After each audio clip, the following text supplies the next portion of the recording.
ឥឡូវយើងចូលដល់វីដេអូបន្ទាប់នៅក្នុងវីដេអូនេះគឺខ្ញុំនឹងបង្ហាញពីរបៀបនៃការតែងនិពន្ធដែលជាលក្ខណៈនៃជំហានដំបូងវាជាទូទៅអានឹងសម្រាប់ខ្ញុំដើម្បីបានចម្រៀងយើងគឺយើងមិនមែនមកដល់តែងយកហ្មងហើយបានចម្រៀងយកមកដើម្បីធ្វើជា melody ឬមួយក៏ធ្វើជាចម្រៀងហ្មងទេជាទូទៅសម្រាប់ខ្ញុំទី1គឺខ្ញុំត្រូវដឹងថាតើរឿងនោះរឿងអ្ម៉េចរឿងអីពេលដែលយើងចង់ទៅសេពីបទរបស់យើងនឹងបទអីចំណងជើងយ៉ាងម៉េចរឿងរ៉ាវហ្នឹងរឿងរ៉ាវនៃសាច់រឿងនេះដែលយើងត្រូវទៅសេហ្នឹងគឺយ៉ាងម៉េចទី1យើងត្រូវដឹងថារឿងយើងវាអ្ម៉េចហើយបញ្ចប់ទៅវិញដោយយ៉ាងម៉េចខ្ញុំសូមនិយាយពីសាច់រឿងមួយដែលខ្ញុំដាក់ថាពីមុនយើងជាសង្សារនឹងគ្នាហ្នឹងអញ្ចឹងការដើមឡើយរឿងហ្នឹងគឺតាក់ទងទៅនឹងមនុស្សស្រីម្នាក់ដែលស្រឡាញ់មនុស្សប្រុសប៉ុន្តែមនុស្សប្រុសហ្នឹងមិនជាអ្នកស្រឡាញ់អីទេប៉ុន្តែនៅពេលដែលមនុស្សស្រីហ្នឹងយកចិត្តទុកដាក់យូរទៅបែរជាស្រឡាញ់ហើយមនុស្សប្រុសក៏ស្រឡាញ់ដែរប៉ុន្តែមនុស្សប្រុសហ្នឹងនៅមានអារម្មណ៍មួយថាជាលក្ខណៈមួយបើយើងនិយាយចំជាលក្ខណៈមួយចោះបាទធ្វើអ្វីមិនសូវយល់ចិត្តពីមនុស្សស្រីហ្នឹងទេហើយមនុស្សស្រីចូលចិត្តចង់បានការយកចិត្តទុកដាក់ហើយនឹងការមើលថែហើយនឹងការស្រឡាញ់តបទៅវិញប៉ុន្តែមនុស្សប្រុសហ្នឹងបែរជាមិនសូវជាយកចិត្តទុកដាក់បង្ើយកន្តើយកន្លងពេលយូរទៅមនុស្សប្រុសហ្នឹងស្រឡាញ់ខ្លាំងដូចគ្នាប៉ុន្តែនៅតែការយកចិត្តទុកដាក់ហ្នឹងគឺមិនបង្ហាញឲ្យមនុស្សស្រីហ្នឹងឃើញរហូតដល់មនុស្សស្រីហ្នឹងគាត់ដូចជាអស់កម្លាំងចិត្តឬមួយក៏អស់សង្ឃឹមក៏គិតថាវាមិនអាចទៅរួចហើយមនុស្សស្រីហ្នឹងក៏មានអារម្មណ៍មួយថារៀងចិនណាយទៅលើមនុស្សប្រុសហ្នឹងហើយក៏អាចចង់និយាយថាមានចង់និយាយថាស្រឡាញ់ទៅលើមនុស្សប្រុសម្នាក់ទៀតដែលគេយកចិត្តទុកដាក់ហើយគេល្អជាងហើយគេហ្នឹងក៏មិនតាន់បានសំបែកពីមនុស្សប្រុសហ្នឹងដែរប៉ុន្តែមនុស្សប្រុសហ្នឹងមានការសង្ស័យឯងថារឿងហ្នឹងប្រកាសជាម្នាក់ហ្នឹងស្រឡាញ់អ្នកផ្សេងឯងពីព្រោះទង្វើនិងកាយវិការដែលធ្វើហ្នឹងគឺវាបង្ហាញនៅអារម្មណ៍មួយដែលប្លែកហ្នឹងហើយអញ្ចឹងរហូតដល់មនុស្សស្រីនឹងអស់ក្តីស្រឡាញ់ហើយមនុស្សប្រុសហ្នឹងក៏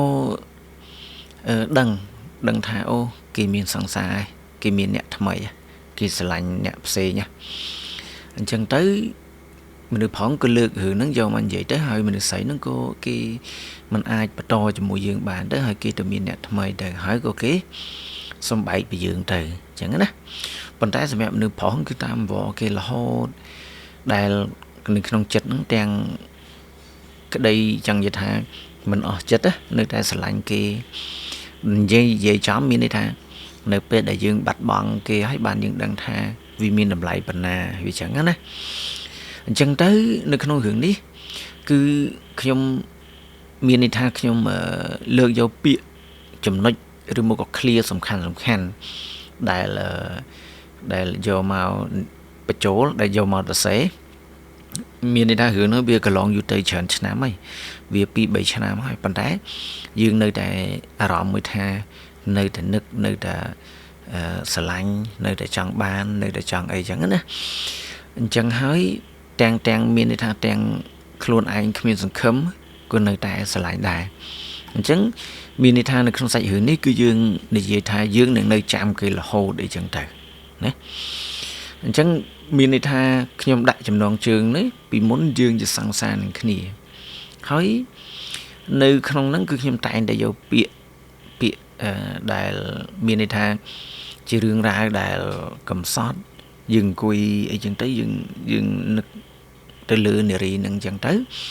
ហើយបន្តមកគឺយើងពាក្យដែលសំខាន់ដែលយើងសំណោះសំណោកដែលយើងអារម្មណ៍មួយថានឹកណាអញ្ចឹងខ្ញុំក៏បានរើសពាក្យទាំងអស់នេះបាទឧទាហរណ៍ដូចជាអីគេអូននៅចាំទេយើងស្រឡាញ់គ្នាខ្លាំងណាស់អញ្ចឹងអូននៅចាំទេថាយើងធ្លាប់ជាសង្សារនឹងគ្នាឥឡូវហេតុអ្វីក៏អូនបដូរចិត្តពីបងអូនដឹងទេ ថាឥឡូវបងនៅតែឈឺចាប់ហេតុអ្វីពេលវេលាមិនអាចបកក្រោយពេលវេលាកន្លងទៅច្រើនឆ្នាំហើយបងនៅតែនឹកអូនហើយបងក៏ធ្លាប់ប្រាប់អូនដែរថាបងស្រឡាញ់អូនមួយជីវិត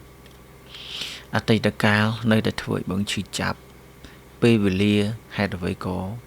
មកផ្លាស់ប្ដូរឲ្យខ្ញុំបែកគ្នាមិនគួរណាបញ្ចប់ទាំងក្តីអាល័យបែបនេះសោះអូនសុំបែកបងព្រោះអូនមានអ្នកថ្មីហើយអូនថាបងហ្នឹងមិនចេះយកចិត្តទុកដាក់នឹងអូនបងឈឺខ្លាំងណាស់បងអន់ណាស់មែនទេដែល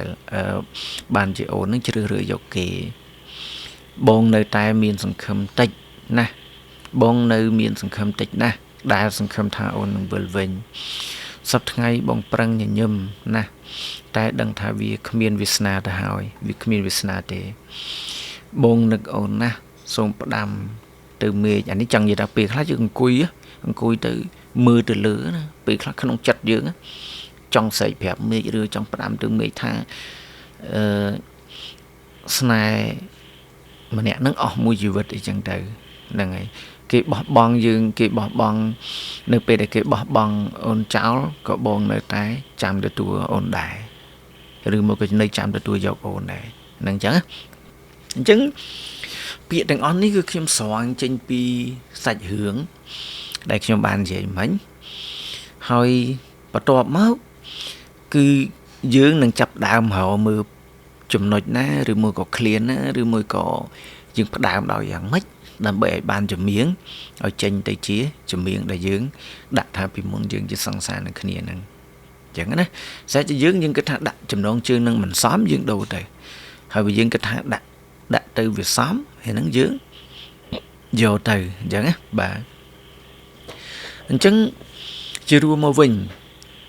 នេះគឺជាជំហានដំបូងនៃការតែងចម្រៀងយើងត្រូវប្រមូលពាក្យពេចន៍ឬមួយក៏ពាក្យក្នុងកំណាព្យក្នុងន័យស្នេហាណាមួយដែលយើងគិតថាយកមកដាក់នៅក្នុងចម្រៀងយើងទៅវាមានន័យឲ្យកាន់តែកំសត់ទៅទៀតពេលដែលយើងតែងទៅយើងនឹងទទួលបាននៅខ្លឹមសារទៅលើបទចម្រៀងសំខាន់របស់យើងហ្នឹងហើយអញ្ចឹងណាអញ្ចឹងបន្តមកទៀតសម្រាប់ខ្ញុំគឺខ្ញុំពេលខ្លះខ្ញុំរក melody សិនយើងបានប៉ុណ្្នឹងឯងយើងរក melody សិនហើយបន្តមកបានយើងតែងចម្រៀងរបស់យើងហ្នឹងដោយយើងបញ្ចូលទៅលើ melody របស់យើងអញ្ចឹងនៅក្នុងវីដេអូហ្នឹង